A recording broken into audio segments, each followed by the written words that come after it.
Here we go. Sorry about that. Okay, we can get started. Okay, welcome everyone, and thanks so much for tuning in on a Saturday afternoon over lunch. We wanted to end the week with admissions talks because we know that that is something on a lot of parents' minds, and these are very volatile days where there are a lot of important decisions to be made about where to send your kids to high school, or if they're switching schools, or if you're just planning ahead. We welcome you to this webinar, and we hope that you'll find it useful. My name is Renee Bowie, and I'm the founder of Baker & Bloom, which is a K-12 education center. And this is our 6th year, and that's why we're celebrating our 6th anniversary with Inspired Week, where we have webinars every single day on different topics, introducing what we offer in terms of English, creative writing, public speaking, and also STEM courses. And another thing we do is admissions counseling. So I am one of the 3 admissions counselors at Baker & Bloom. It's me and also Karen Kwok, who is our boarding school and US college admissions counselor, and also Dr. Min Tran. I'll introduce them later as well. So since we're talking about college, I will not give my usual bio, but focus on sort of the places that I've had to apply to. So actually my application probably began with applying to international school. I went to a local school and then I switched and had to do that application, although I must say I remember nothing of it other than I think I took a test, and that was for HKIS many years ago. But after that, I do recall applying to boarding school, and that was sort of the beginning of this journey of applying that for me has taken me all the way to today, because now I'm engaged in many other people's journeys.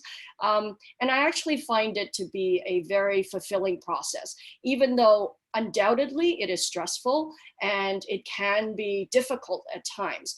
But I hope that today I will be able to share with you some of the tips and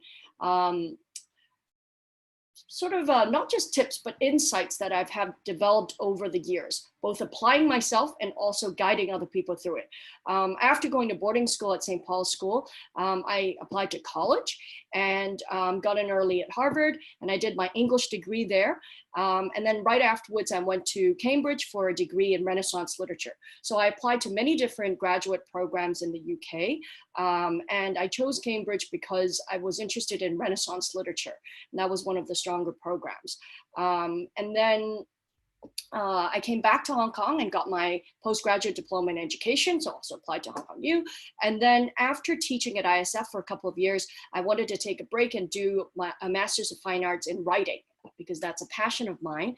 And so I did that and applied to a whole bunch of schools, and in the end chose to be on the West Coast and attended University of San Francisco. But I also got into other schools, including Columbia on the East Coast.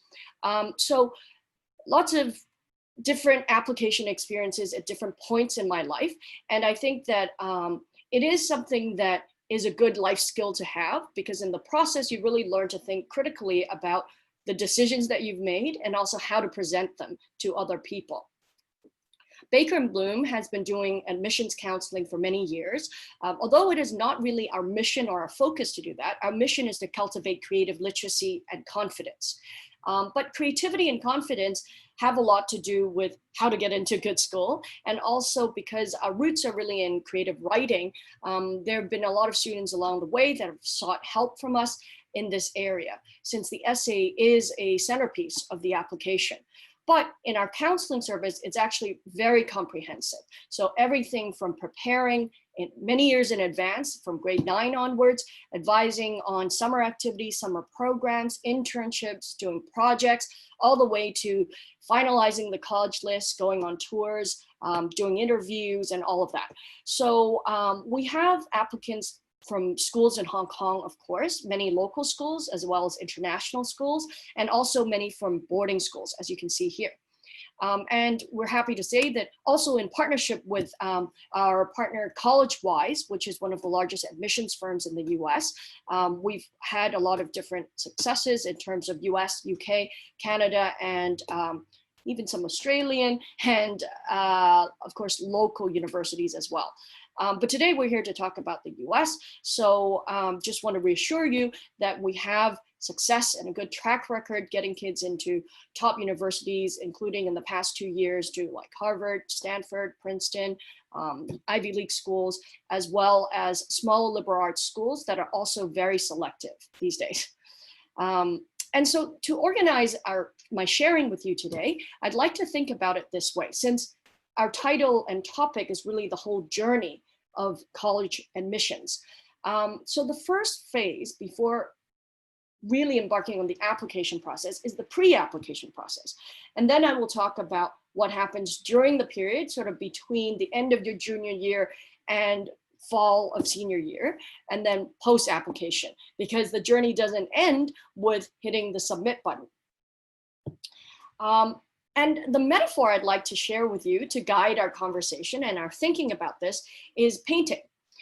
We could have picked any metaphor, but I think that this is one that emphasizes the level of creativity and individuality that is involved in a US college admissions process. I'm not really a painter myself. My husband actually likes to paint a lot. And so one thing I know about painting is that you have to prime the canvas. And that is sort of the significance of the pre-application phase. Before you even start painting, you want to make sure you're working on a solid foundation. And this is true whether you're thinking about the types of activities that you choose or where you want to go to school. So these are some of the topics I'd like to cover with you. I think high school, as many people know, is the 4 years, grade 9 through 12, right before college. And those are actually very formative years, not just as stepping stone to college, but also as years where you go through adolescence. And there's a lot of changes that happens physically, psychologically, and socially. And that is important to bear in mind as you're talking to your child about preparing for college, because for them, going to college, of course, is the next step. But there's a lot of stuff going on in their minds that may not relate directly to college. And I think that helping them see how college relates to some of their current concerns is actually quite important. And one place to begin is talking about choosing the right school for them during high school years. And then academic foundation, playing to your strengths, how to use your time strategically, and exploring early, way before you actually apply.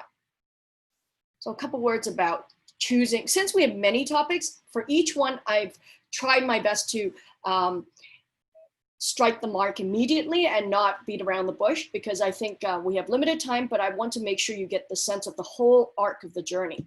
All right, so in terms of choosing the right high school, these are the decisions that most parents in Hong Kong are thinking about. We could have added local, international versus boarding school. And we've actually given talks on this particular topic because it has a lot to do with the different curricula that each types of school offers, as well as the culture of each type of school.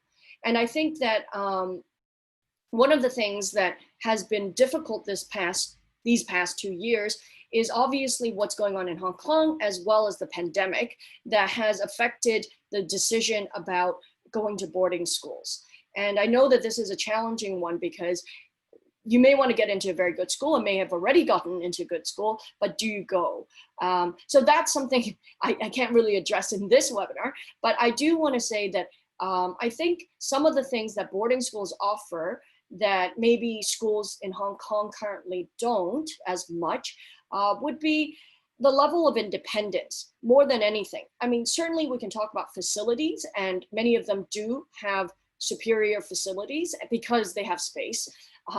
But I think that it's more about being away from home and having to manage your time, your schedule. And even if kids these days do consult their parents a lot, they are cultivating the agency that it takes to plan out and chart out your own academic schedule and your daily schedule.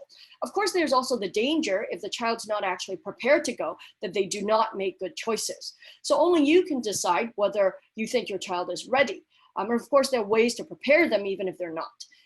But I'd like to say that is something that you should think about, whether you want to do IB, AP, which is what most boarding schools offer if you want to take standardized exams. Many of the elite ones don't even offer AP because they consider their own curriculum superior to the advanced placement. And then, of course, there are local schools in Hong Kong as well.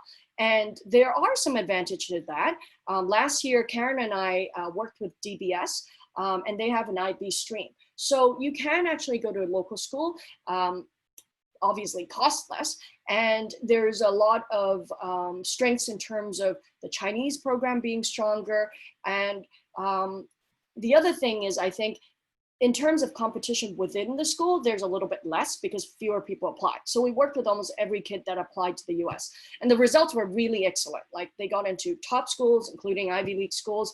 And I think that demonstrates you don't have to go to international school in order to get into top colleges. So when you're thinking about choosing a school, don't just think about the matriculation, because it is also about what type of high school experience you'd like your child to have. And then, of course, you're choosing between US, UK. Quick word there is just that you can go to a UK boarding school and get into a top US college. We've seen many kids do it. We've helped many kids do that. So you just need to know early. That, I think, is the most important piece of advice. If you're deciding last minute as a UK boarder to apply to the US, a bit riskier, because usually there's less emphasis on extracurriculars and also less guidance. And then, of course, people always think big fish, small pond versus swimming with the sharks, where you go to a very competitive school or where the rigor is really intense. And I think this is also very personal. I'm just pointing out the things that you probably have to weigh. But one thing to think about is whether was the track record of your child. Are they people who are already very self-motivated, disciplined, and able to handle the academic challenges in their current school without a lot of pushing from you? I think that the people who usually, and even in high school, excel in boarding schools, very competitive boarding schools, are the ones who don't need their moms to tell them, okay, well, you probably should get a tutor here. Are you doing your homework? Do you remember your deadlines? Let me do a test calendar, like study plan for you. They're usually people who do all of that themselves by grade 8. So if you're not someone like that, I mean your child, you probably want to think twice before putting them in the most competitive schools. I do think that there are some kids who, through a lot of support and guidance, get into these most selective schools and are not quite ready academically for it. And that's why I talk about the importance of the academic foundation. I think that we never discourage people from applying to selective schools. Like if that's what you want, we're happy to support that. But we have observed that there are more kids coming back because of the academic stress. And I think that type of detour is not exactly fun to go through for the family. And so sometimes people are happier choosing schools that are a little bit more relaxed. But as you probably know, schools these days, even the ones that you may not have heard of, can be extremely rich in their offerings. They have fantastic teachers. They're usually smaller, and they're more nurturing in terms of their culture. It does not mean that their academic excellence is lower. It does mean usually they have fewer students. They may have fewer course choices, but you can still get a really fine, challenging experience intellectually in these smaller schools. So I think that is the argument for going to a smaller, either high school here or a smaller school abroad. Because really there are also international schools here that are smaller as well, that are a little bit less competitive. And so it's easier to be top 5% of your class, obviously, if there are fewer people. And if you do choose to go to a more competitive school, and you may be the right personality type for it as well, I just caution against choosing courses that are very, very rigorous your very first year, especially in the STEM subjects. So I've seen a lot of GPAs derailed that way. And this is very strange for me to say, because overall, like, I'm all for people pushing themselves and exploring and not being afraid. At the same time, I just know enough about these schools to know that there are many students there who, before they take the course, well, not many, but there are students there who, before they take the course, they've already taken the course. So either through the summer or their own tutoring or whatever, there are kids who've already done it. So you're sitting in a classroom with half the class that already knows the subject, and you're like learning it for the first time. Unless you're like also the person that's taking a course before the course, which I don't recommend. But I think that is something to be aware of. Okay, so how do you evaluate schools? I think obviously you look at the curricula. Do you want to do IB? Do you want to do AP? Do you want to do A levels? Or pre-U's in different UK colleges, boarding schools. You need to know your child in order to know whether they're the type of person who's very well-rounded and so would do well in IB, or maybe they're people who have particular interests already at a younger age, like by grade 9, in which case doing A levels and AP, I think, is a better choice in terms of giving you more spare time to develop the other areas of your personality and your interests. Another thing, obviously, is to think about activities offerings, because you may be a fencer or say like you're into sailing, and some schools don't have it. So think about that.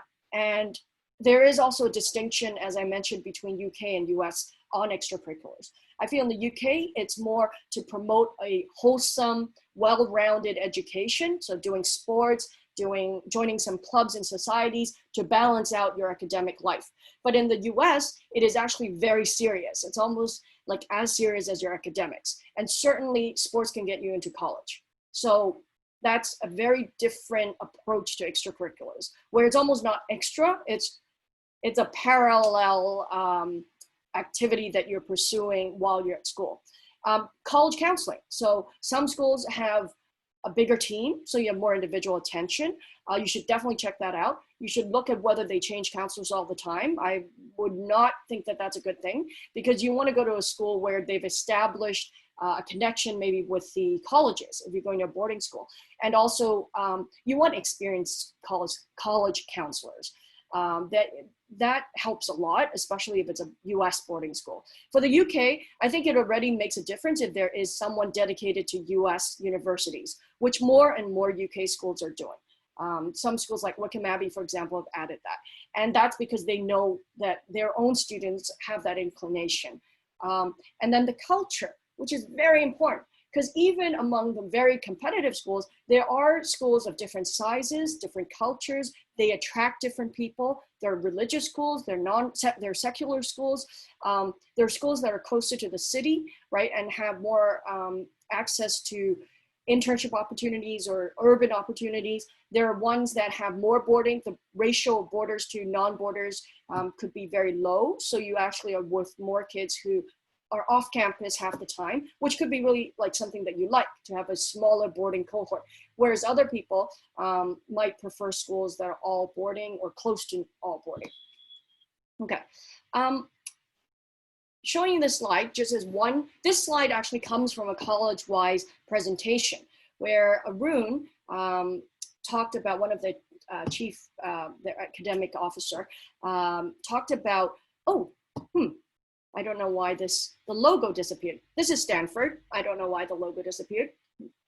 Does it come after I click it again? Oh, there we go. So it's just because we're talking about college admission, I think it's important to know what the competitive landscape is, and then before we dive into, well, why is it that there's so much to talk about? As you can tell, the rate of admissions is very low in some of the very competitive schools. It's down to single digits, like 5%. And schools that might have been considered selective even previously are becoming more competitive because of the number of applicants from around the world. And you can see international matriculants are also not too high in numbers. And this year, I think Stanford admitted 13 from mainland and only 2 from Hong Kong. I believe it was 1 early, 1 regular, and I think 1 was waitlisted. So very low numbers from Hong Kong. But there are, of course, Hong Kong people who were in boarding schools that may not be included. That said, it's important, I think, to think not about getting into one particular school.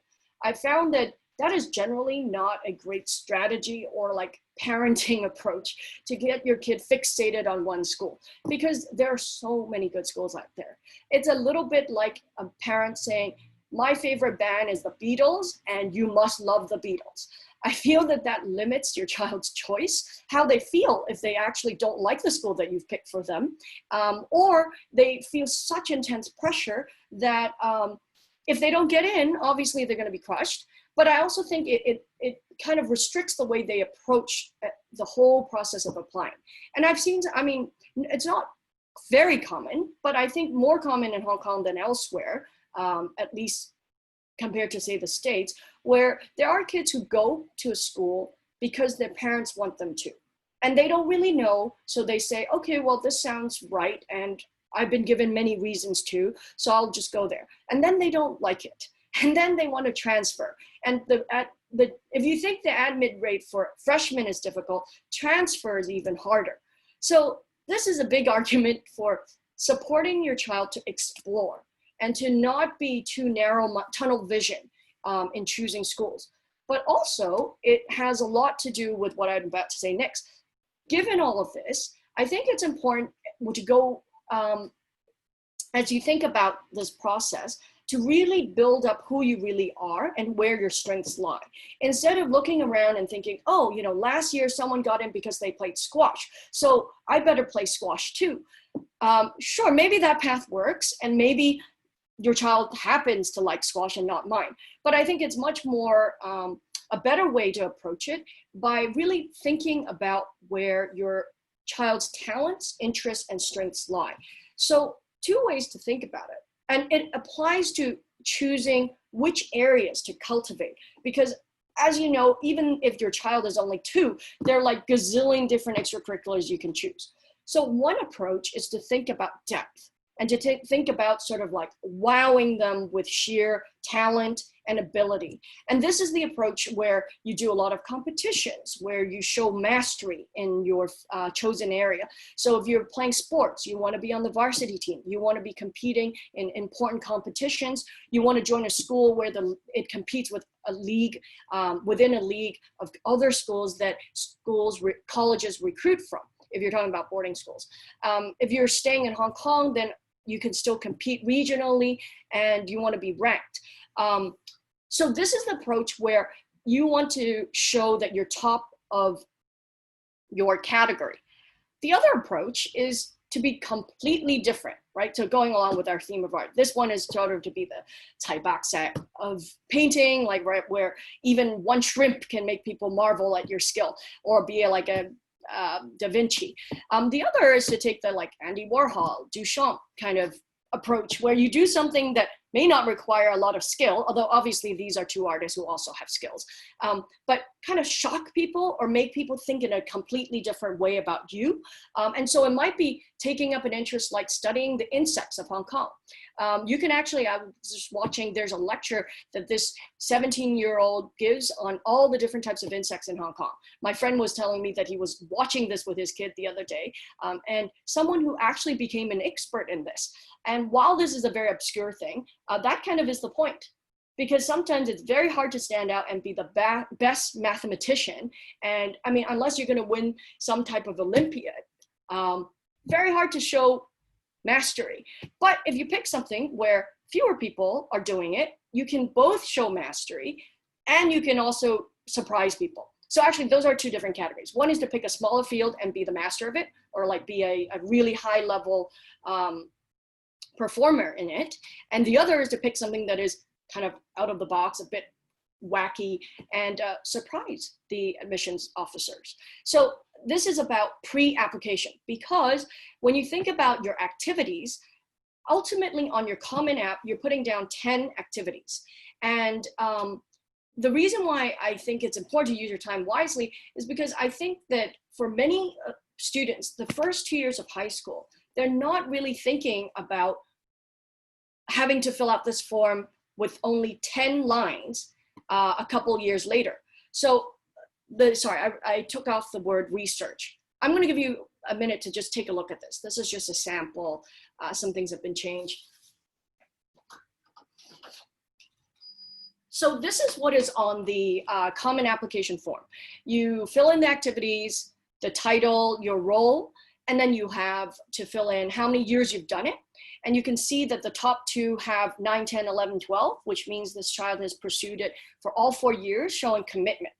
And you cannot do everything for 4 years. That is really difficult and time consuming. Usually it's sports and music or art that people pursue for longer periods, because those are things where you have to develop skill.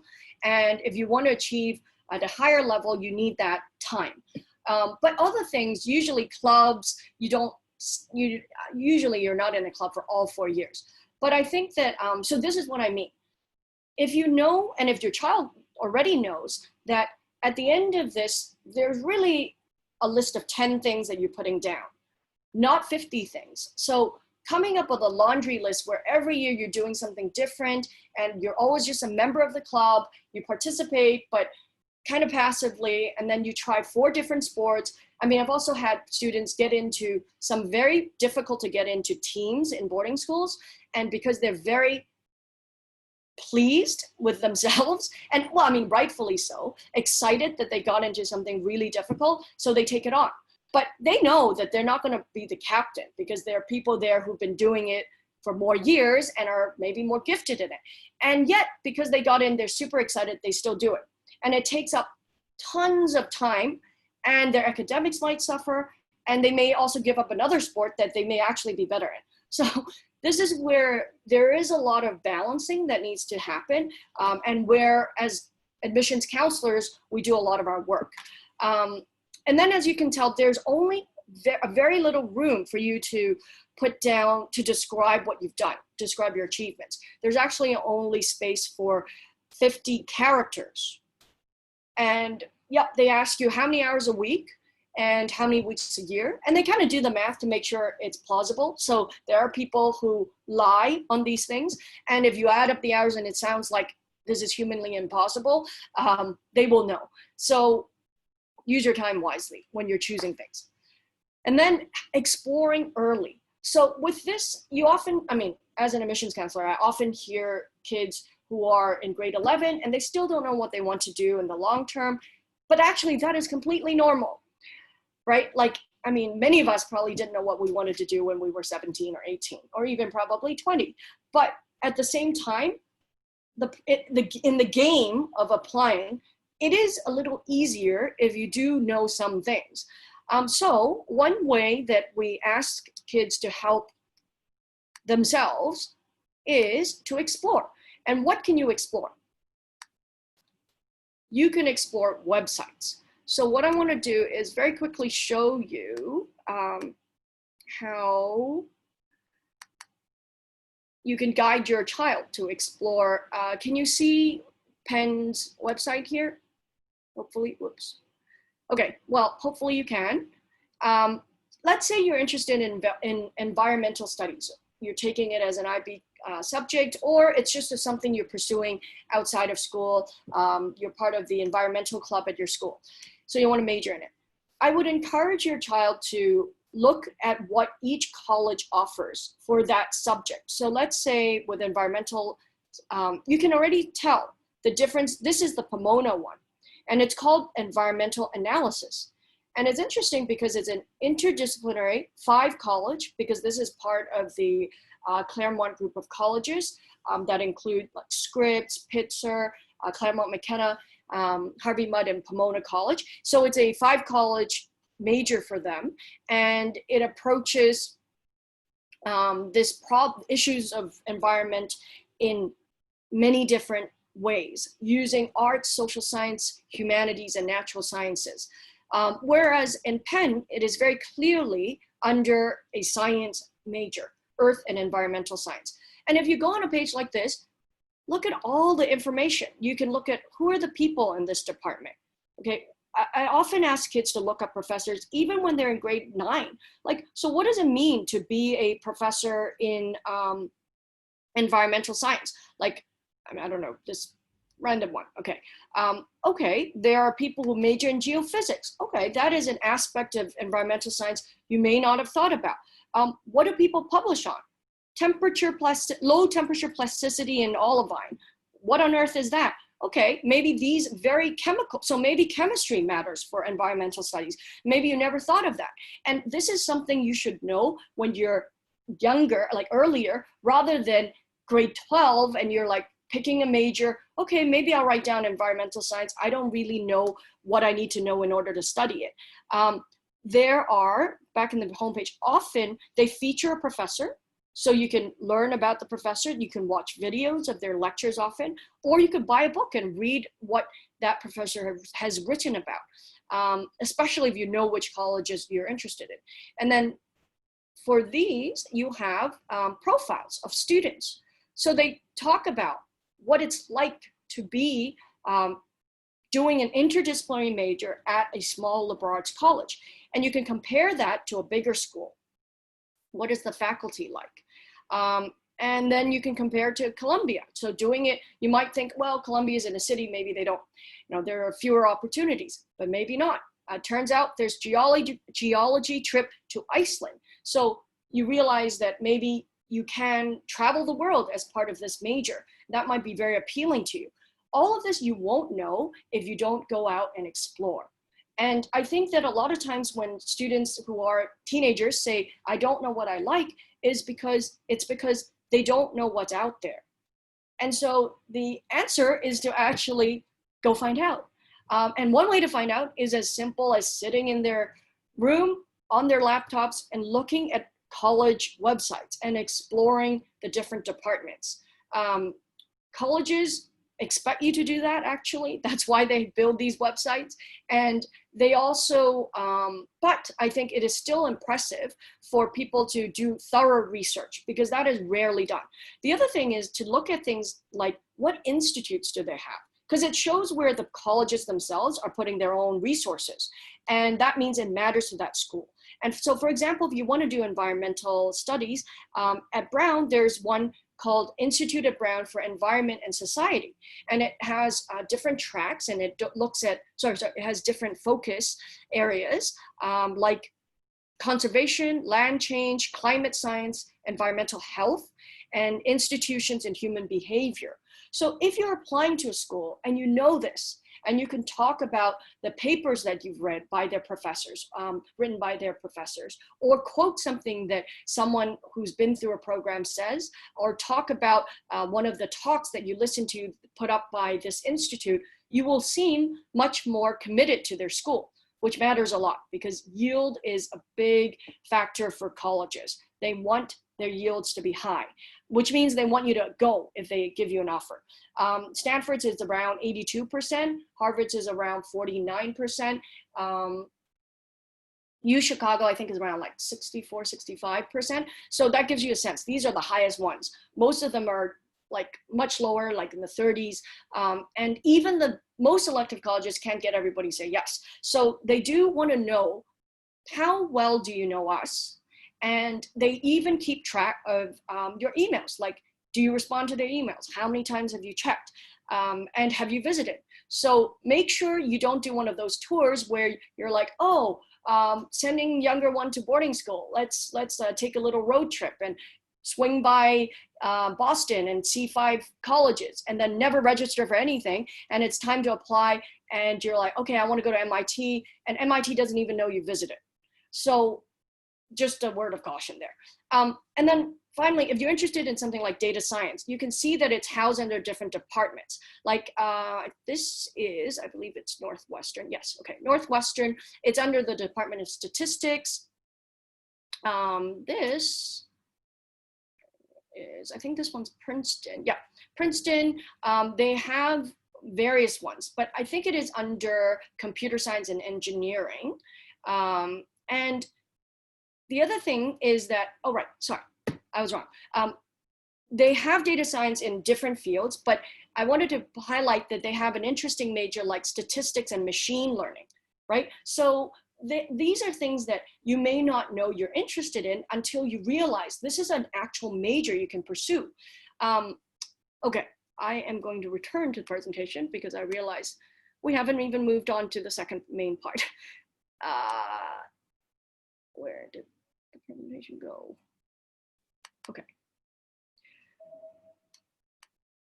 All right, so the main part applying. But actually, you know, the priming is very important, because a lot of the things that you do in the application time, you're working with the materials that you have in front of you, right? So if someone comes to us and they've never done an internship, they have no idea what their major is, they went to a high school where they were not very happy and academically didn't do very well, there's a lot less we can do to help them. Of course, we can still do a lot, and it's a different type of work, but I mean, it makes us a little bit sad for them, because a lot of it could have been avoided if they'd only known earlier on that there are these ways to explore, to grow, and to be a little more strategic about how you spend your time.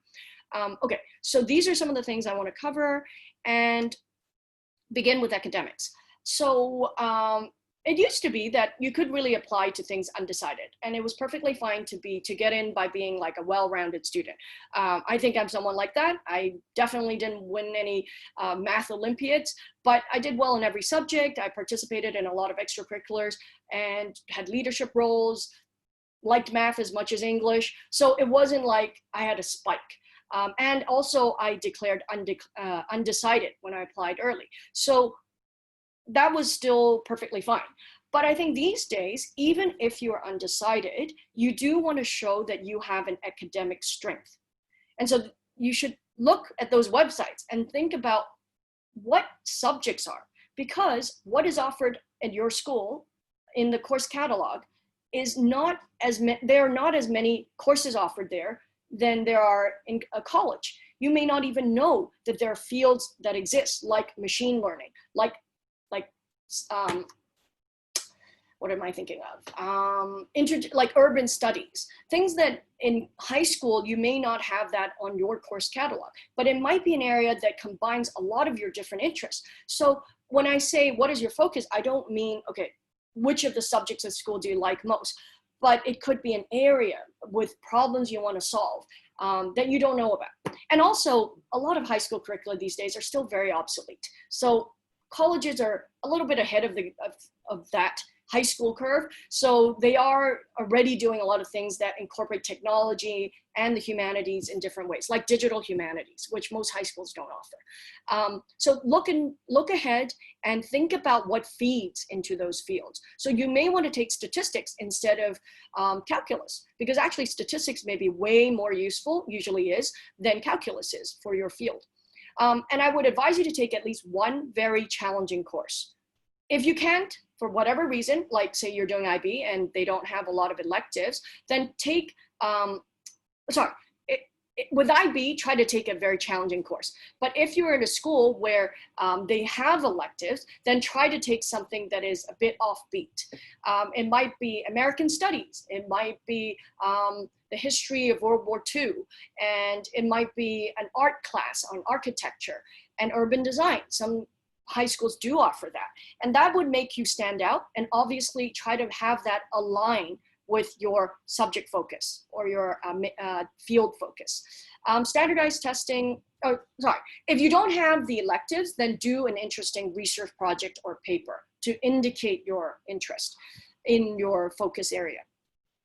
Standardized testing, with that, it's sort of like a machine processing it. Yes, there's a difference between a 34 and a 36. 36 is more impressive, but if you get a 34, I mean, that's good enough. Do not waste 200 more hours taking a course or just even studying yourself, because that doesn't make you stand out. You know, learning how to play an interesting instrument that I've never heard of and playing in an elderly home, which might take you probably not 200 hours, let's say like 50 hours, is way more memorable and interesting and meaningful than 200 hours dedicated to a standardized test that the admissions officer is just going to skim over, just kind of see, okay, it meets the mark. It is important to meet the mark, but don't waste your time. And obviously, there's also strategy to choosing that, which as counselors, we advise kids on to align with their focus and so on. The other thing is to be aware that right now there are increasingly colleges that choose to be test optional and test flexible. So you should find out, it's very easy to get that information online, find out what colleges are like that. And if your child really is the type of person who freezes up in a standardized test, don't be afraid to go test optional. You can show intellectual vitality in other ways. But it doesn't hurt if you can take one, even if it's like an AP instead of an SAT, because APs can be easier for some kids than an SAT. And then finally, think outside the curriculum. When we say academics, we're actually saying like the life of the mind, what I was saying earlier here. It's not about what happens in your classroom per se. You may have had like a terribly boring chemistry teacher, but that's your passion. So go take an online course, go buy a book and read it, right? Or go like do an internship related to chemistry. Pursue academic interests outside of the classroom, especially if you go to a school where there's not a lot to offer in the areas you're interested in. Okay, I would like to now stop for a moment and introduce a special guest that I've invited to join us, Ethan. So Ethan is a wonderful student who recently graduated from Choate and just went through the college admissions process himself. I've had the pleasure of knowing Ethan for 6 years now, and he's wonderful person and very talented in different ways, but I'd like him to share his perspective as someone who just went through the process last year and is headed to Princeton. So actually, if you could talk a bit about applications and extracurricular activities, that would be great, because we're right at that point. But say whatever you feel is useful. Great. Hi, everyone. I'm Ethan. First of all, I just want to thank Renee, who was just like an incredible mentor for my experience applying in terms of boarding school and also college. So a couple of things I'd like to say about the process is that people don't really talk about how it can actually be a very meaningful process. I think I went to boarding school at Choate, so it was obviously a super pressure cooker environment in terms of how people were always really stressed about it, and there were a lot of myths about the process. But I also want to focus on how it actually could be a very rewarding experience, because for the students, it's really an opportunity for you to reflect on your life. It's really this one moment in, it's a huge milestone, and it's this point in your life where you can really sort of look back and examine sort of how have you got here, what are you interested in, and you have the opportunity to shape your own story. Um, so one of the biggest things I learned throughout the process, and one of my biggest tips is that when you apply, the student really has to be their architect of their story. It's not up to the parents, it's not up to the teachers or their peers. Of course, those are really important support systems, but at one point, the students have to sort of recognize that this is my future, essentially. This is the point where I have to take matters into my own hands and I have to really go for the things I like. That was truly one of the things that boarding school taught me, was that opportunities don't come for free and you have to grab them straight away. So about extracurriculars and how I got there, um, I sort of wandered into Choate feeling really lost. I was really, really homesick, and I remember like the night before move-in, I was in my hotel room and I was, just like I couldn't sleep because I was like, oh, I made the complete wrong decision to come here. Like this is just so scary. Like I'm fully alone.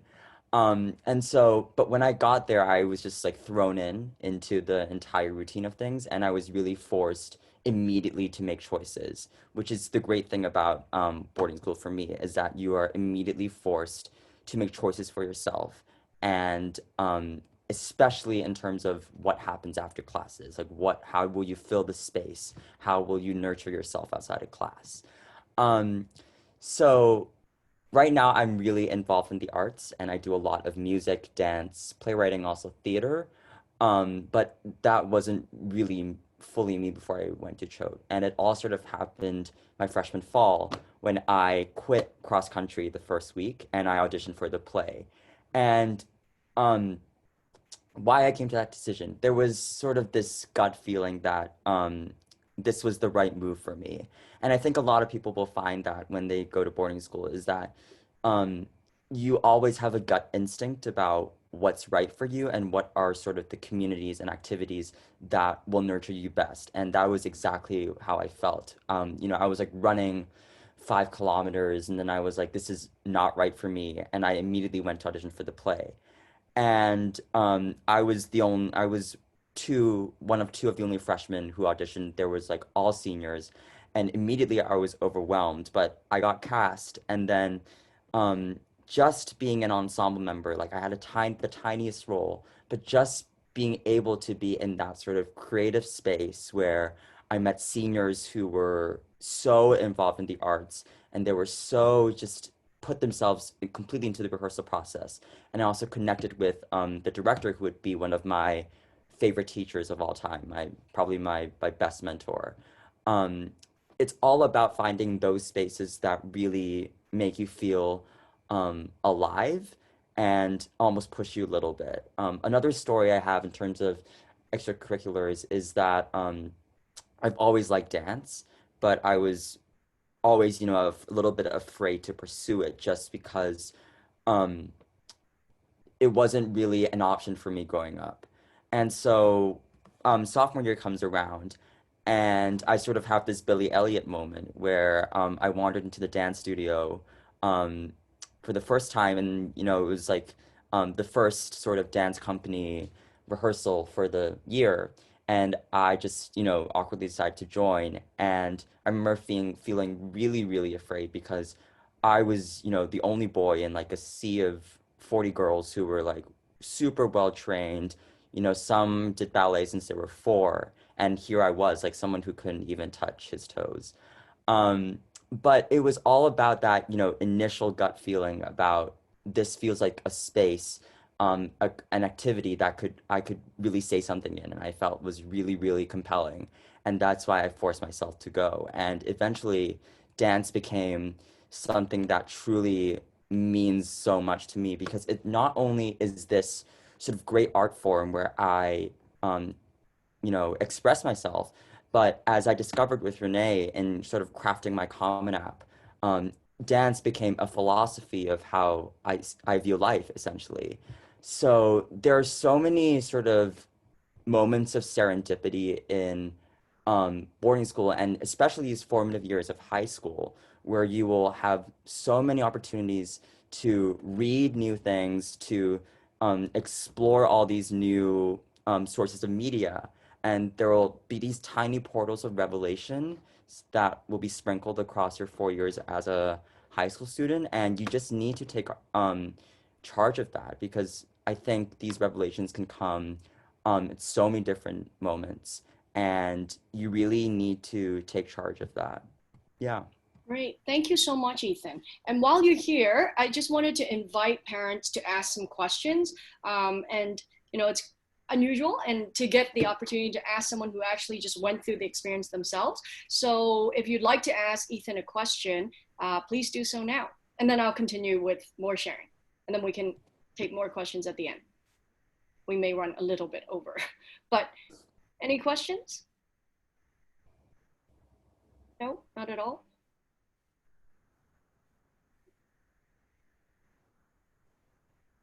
No thoughts about, okay, well, maybe I'll ask you a Oh, question, oh, there Ethan. was a question. Oh, there's a Oh, question.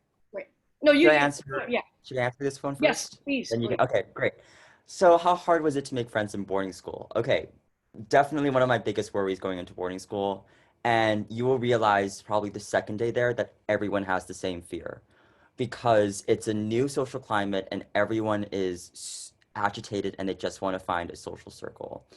Um, the best way that I found friends was being in those communities, um, those extracurricular communities that I really connected with.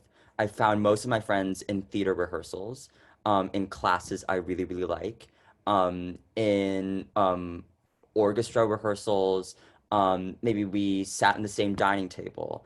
And I guess you can truly find friends anywhere. And the great thing about boarding school is it creates so many shared experiences, and you go through so much of the same struggles, the same amount of stress, and you can bond with so many people over those same experiences. Like you can bond with the kid in your American Studies class who you would never think would be your friend, but maybe you guys have the same problem on this paper about the Confederacy or you know um, whatever, you know. It's all about those tiny moments of shared experiences that really give you opportunities to make friends. So it comes anywhere and any situation, really. Yeah. Okay. Can you talk a bit about how Renee worked with you as a counselor? Great. I think one thing that was really exciting working with Renee was that we both saw the application as a creative task for us. Um, One of the books that Renee gave me super early on was this book by Twyla Tharp, who is a really influential American choreographer, and it's called The Creative Habit. And it basically talks about how Twyla sees her life as this creative act and sort of how she uses these tiny tips and tricks that keep her going. And Renee and I used a ton of creative exercises to really sort of build the arc. What would the architecture of my story look like? We would do anything from, you know, scribbling on the board with post-its, creating a tree with branches that connected these disparate parts of my identity. Yeah. Oh, sorry about Um, that. yeah, no problem. Basically, just to, you know, recap, we were talking about how Renee helped me as a counselor, and I was talking about how we went through a lot of more unorthodox creative activities to figure out um, how my story would look like on paper. Um, and we did stuff like I talked about post-its and creating these maps on whiteboards, and we also made this list of 21 random facts about myself. These really random, obscure facts. It went from, you know, these really weird quirks about me. For example, I really hate eating fruit, and that was one of the facts. And it went from some like even to the more philosophical about how I think about language and words a lot, and how although I really like writing, I also consider the limitations of language. So it can go from lots of different ways. And I think that the great thing about the application now is that you can show off both sides of yourself. And they really want to see someone who is not just impressive. Like I could, or people could really go on and, you know, brag about you know, what they've done, like certain achievements.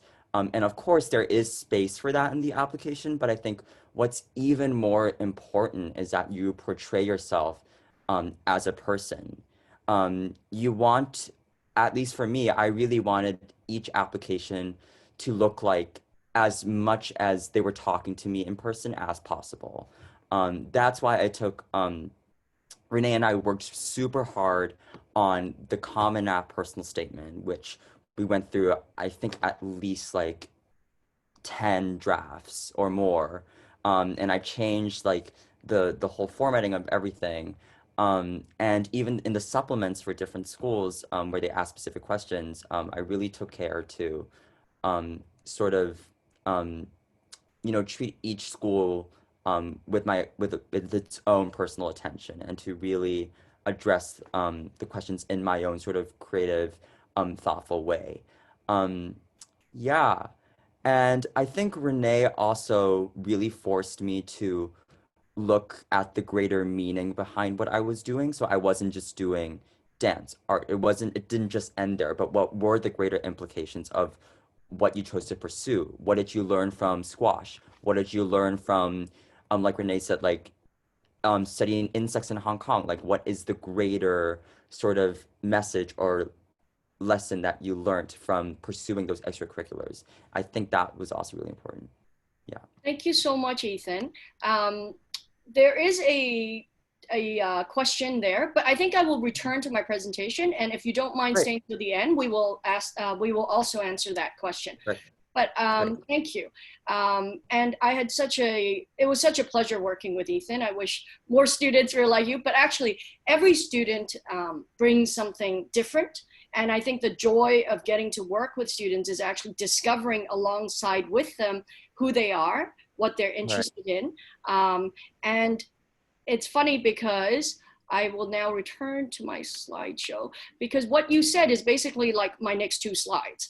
And we did not plan this. So that is very nice to see. So I was going to talk about activities and how it's all about how you pursue them and not how many hours you spent on something. And the two main things to think about is first, passion. And everyone uses that word, but I think how you can encourage the passion, because passion might be a spark at first. And in order for it to become a passion, it needs to be fueled by experiences and by inspiration, which is why one thing that we try to do as counselors is not just like help you with the essay, but really help you develop your interest. So I've had a student, I remember someone who didn't know what they wanted to major in, and we discovered that sociology would be a field that made sense because it's the broadest of all social sciences. But after like working on it for a month, I asked her, do you actually know what sociology is? Because I realized as we were talking that she was saying all these things that made me question whether she really knew. And it turns out she never really looked up what it meant. I mean, of course, she kind of looked up courses, but really, what is the field? And we discovered this video that I got from like a university, and I showed her. And after that, like having someone who was a sociologist explain it to her, she got very excited about it because she understood the impact that sociologists can have on solving social human problems. And issues of poverty and inequity mattered a lot to her. And the professor talked about it. And so she saw how at first it was more of like a slightly contrived intellectual interest, but then it became for her something that connected with all the service work that she'd been doing. And so I share this quote with you because it's not about how much we give, but how much love we put into the giving. And you can replace that with doing in terms of extracurriculars. And the other thing that aligns with what Ethan was saying is purpose, because a lot of times kids do pursue things they enjoy, but they may need a little bit of guidance in terms of linking it all together. And the guidance is not actually you linking it together for them to a purpose, but just asking them questions so that it emerges from within them what their purpose is.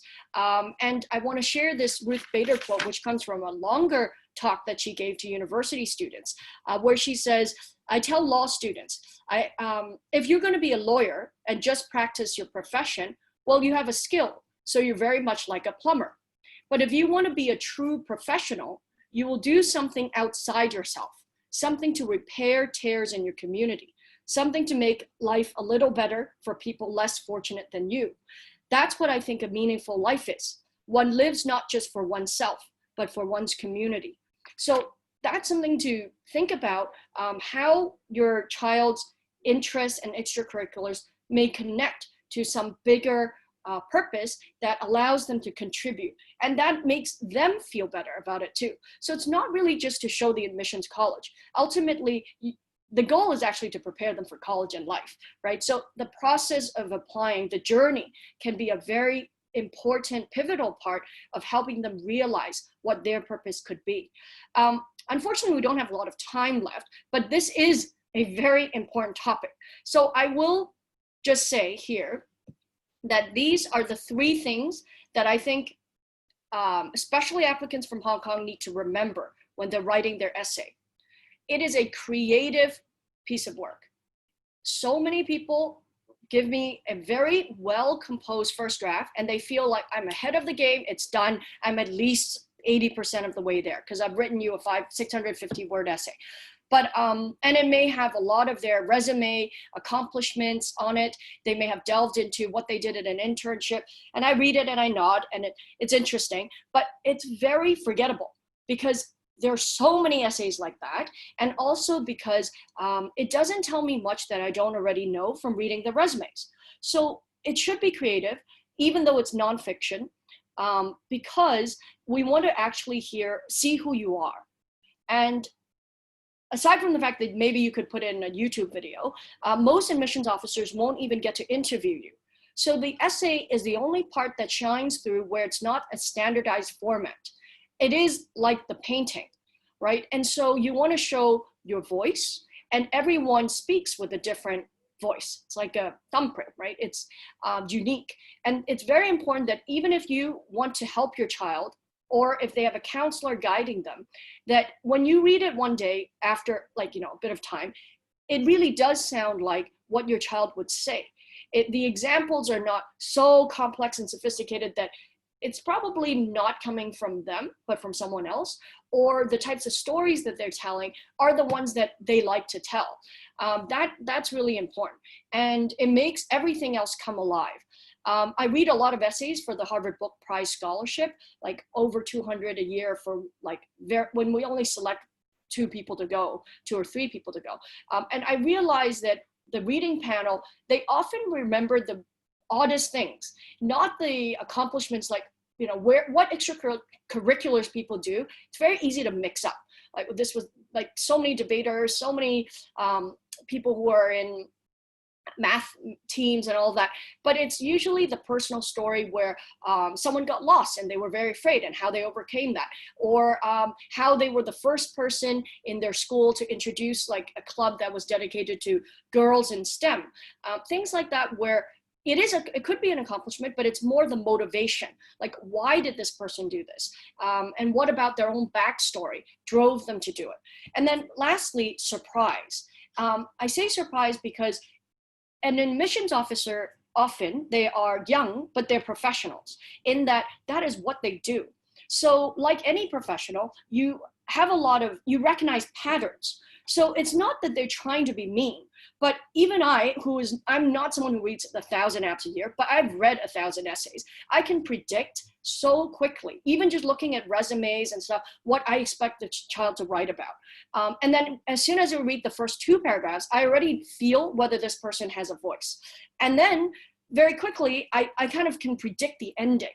And if it doesn't go that way, if they're talking about, for example, it's a science student, and they're actually talking about their love of drama and how that relates to science and the emotional aspect of being a scientist, how maybe in a play they did, it was about Galileo and how that connected to their own love of science, and a biography that they read on a scientist. Like, it not only presents facts that I don't know, but also a story of how that person sees the world that delights me as a reader.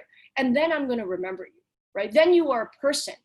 And often it is important to include some tension, a problem in the essay. Even if it's a very happy essay about like your grandmother and how much you love her, there should still be a challenge, right? It might be that you don't get to see her a lot. It might be that that person no longer remembers you, right? That's a huge one. But you want to create a bit of tension because that gives your essay a natural structure and it makes it more memorable.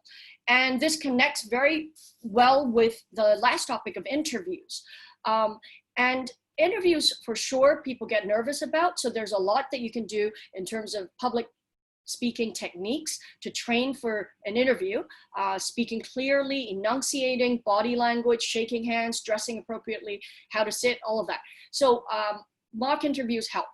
But there are always things to remember that goes beyond preparing in a performative way, but also preparing content that is not just what is on your resume, but the details. Because again, it is the stories, the details, like Ethan was saying, like it's very easy to relate, Ethan, to what you just said about sitting in the hotel room, wondering about the next day. And yet the moment you step on campus, finding yourself kind of sucked into the whirlwind of all the activity and adjusting, or your decision or the feeling of being the only boy in a room full of girls who are more prepared than you are to do something new. And the fact that you did it shows the type of person that you are. So really these moments you should prepare for. It's very hard to think of them off the cuff. However, I do also agree that over preparing for interviews is a bad idea. So it's not like writing a script. It's more the thinking that I think is necessary for most people, unless they are already people who are very accomplished speakers and are very natural with interviews. And then finally, this quote, David Ogilvy quote, if you want to be interesting, be interested. So a more advanced interviewing technique is actually to create a conversation with the interviewer.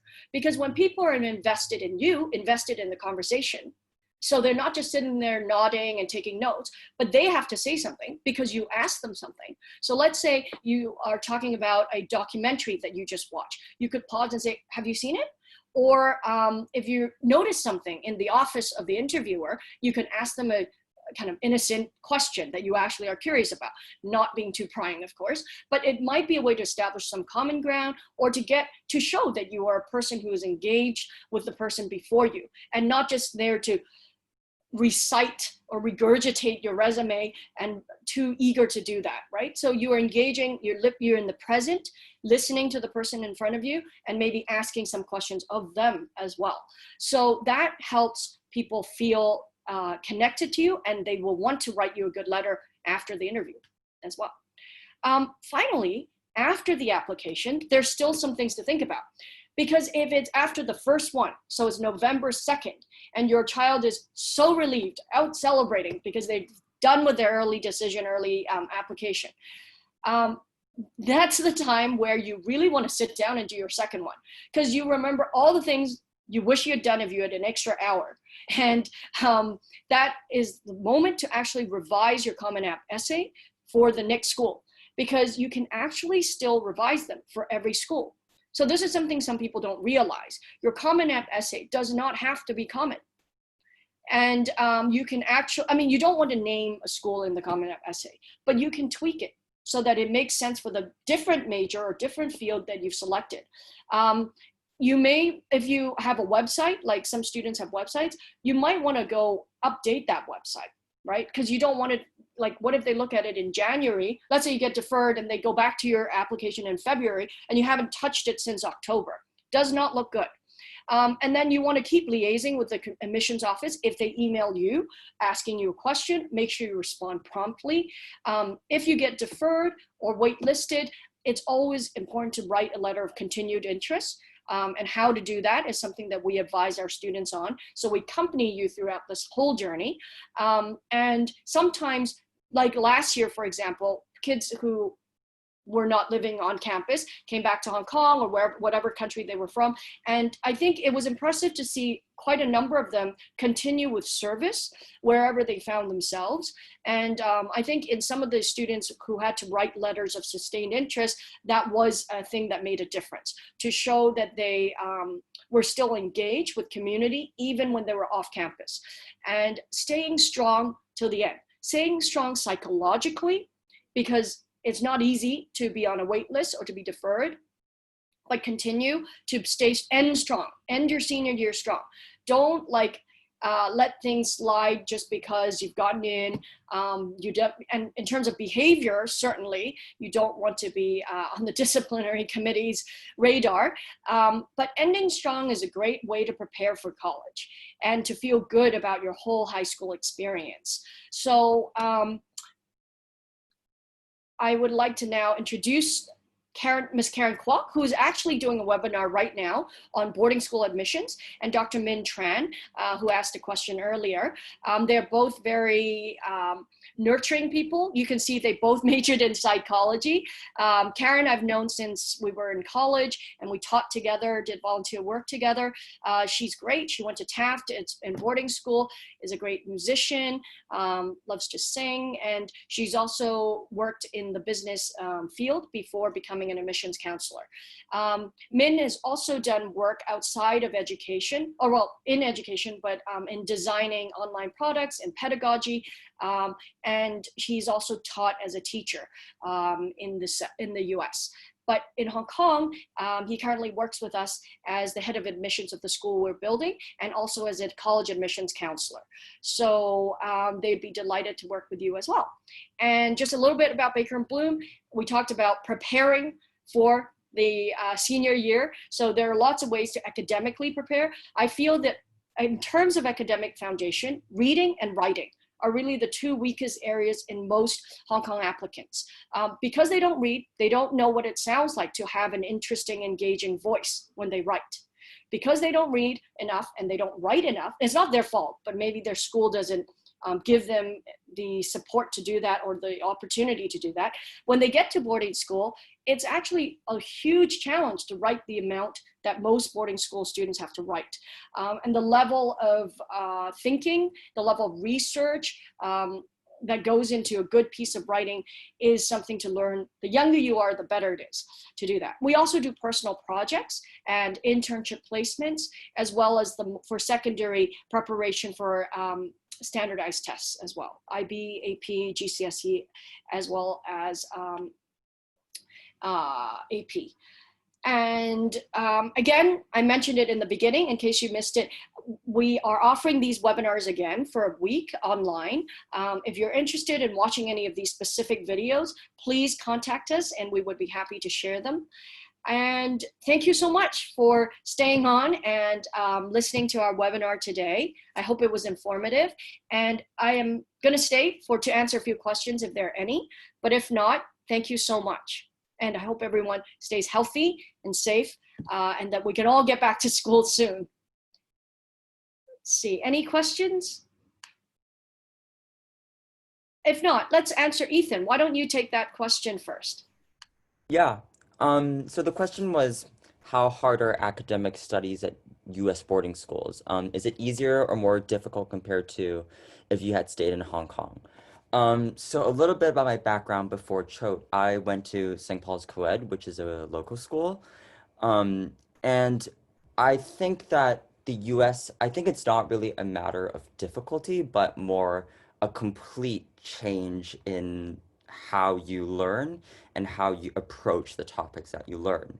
One of the great things about boarding school is that you get a course catalog that has a ton of classes. Like it's truly an embarrassment of riches how many classes you can take. I've taken stuff from playwriting, directing, to environmental studies, to philosophy, to classics, to American studies, to poetry. So it's such a broad spectrum of classes that you get to choose. And that's one of the great things that you will learn as you go on in your 4 years is that you are the pilot of your academic choices. You are at the front seat and you navigate what you want your sort of academic journey to look like. Of course, freshman year, you get less requirement. You get more requirements, actually. You're required to take more fundamental classes just to get those graduation requirements.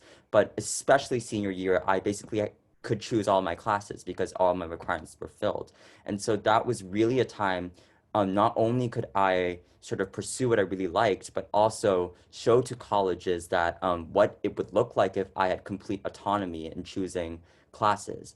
Um, and I think that you could say it is more challenging because no one's making decisions for you, and you are sort of deciding when to study what, and there's not really a set test or examination period. It's more each class goes at its own pace, so you have to really figure out how each class coexists with the other. But I think it is, at least for me, it was 10 times more rewarding than the local school system because I really um, thrived in that environment where it was small classes. We had humanities classes around the Harkness table, which is a round table, and which was where you can freely converse ideas. And it was so much different from my old school, where it was very much people assigned in rows and columns, and you raised your hand when you wanted to speak. But in every class at Choate, I felt like I was taken care of intellectually, and my opinions they mattered. Um, One thing I think is also different is that there is a ton of writing involved in at least my experience and a lot of reading. And it puts you in a really good habit and mindset where you're forced to turn and work frequently, and that helps you improve so much as a reader and a writer because you just get so much practice with it. So yeah, those are some of my thoughts about how classes work in the US. Thanks so much, Ethan. I do notice that boarding school students read more interesting books than IB students and local school students. I mean, I know, IB has an interesting list of books to choose from, and the teacher chooses 6. And for the next 2 years, you read those 6 books. Most IB students are very busy. They don't read a lot outside of their requirements. Yeah. So I find that to be kind of sad and unexpected because you would think IB is kind of rigorous, and it is, but not necessarily very intellectually. I don't know. I don't feel Yeah. like, yeah, I don't know if you find that because you have friends who are also. Yeah, I agree with that somewhat. I think the great thing about these 4 years was that reading one book would springboard me to read another book, and that sort of happens. Like, I would read, I don't know, like The Great Gatsby, and then okay, F. Scott Fitzgerald, and then you would read some books that are similar to that. For example, I really liked Death of a Salesman in my American Studies class, and then that would springboard me to read some A Raisin in the Sun or like some other plays that are around that era. And I think that's sort of what happens is that once you find something that you resonate with, it springboards you to find these other books and writers that sort of are in the same period. Um, yeah, one book I recently read is a poetry book by Yan Yi, who is an Asian American poet. And in the foreword, there is a quote about how literature is essentially, I'm like quoting this wrong, but he talks about how it's essentially a community, and each book is an accumulation of all the readings and writings before it. And it's all about this idea of lineage. And so I think when you read one book that you really like in class, um, if you're truly interested in it, you will find other writers and books that are related to that. And sort of you create this own spider web of things that you have an affinity for. Yeah. Beautiful. Thank you for sharing that quote and idea. Yeah, no, I think it's not so much about the system, but as probably also the culture within each individual school. I'm sure you have a lot of peers that also love to read and teachers Right. who share what they like with you, and Mhm. also a great library, I'm sure. So Yeah, those for things sure. all matter. Mhm. Cool, great, thank you. Oh, And any final questions before we go? Okay, well, we hope this was helpful. And please feel free to email us, contact us if you want to learn more about anything that I've said or any of the fall offerings. mhm. Have a great Yeah, actually, weekend. I'll put down my email here. I'll send it to, so you guys can contact me with questions Thank you, Ethan. anytime. That's so nice Yeah. of you. Thank you. Yeah, I just sent it to the chat. Thank you. And thank you, everyone.